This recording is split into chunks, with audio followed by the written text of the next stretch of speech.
පසුතැවී සිත් හරවා ගන්න ස්වර්ග රාජ්‍ය ආසන්නය. Repent, for the kingdom of heaven is at hand. අපි සමහර වෙලාවට පසුතැවෙනවා කියන එක ගැන වැරදියට තේරුම් ගන්නවා. නමුත් පසුතැවීමේදී සිද්ධ වෙන්න ඕනේ ඔබේ අතීතයේ වැරදිච්ච දේවල් ගැන ඔබ හරි අවබෝධයක් ඇති කරගෙන අනාගතයේ ලස්සනට හදාගන්න එක. එහෙම හදාගන්න හිතට ශක්තිය ගන්න එක.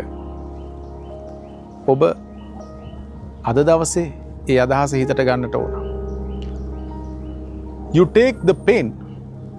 Don't put that pain on others. Sometimes we make others unhappy. ඔබ අනිත් අයව අසතුටට පත් කරන්න එපා ඔබේ අතීතය ගැන පසුතැවෙද්දී. ඔබේ අතීතය ගැන සුබවාදීව බලලා අනාගතය බලාපොරොත්තු සහගතව ස්වාමින් වහන්සේ තුළ අරබන්න අද හිතට ගන්න. ජෙසුස් පිටයි.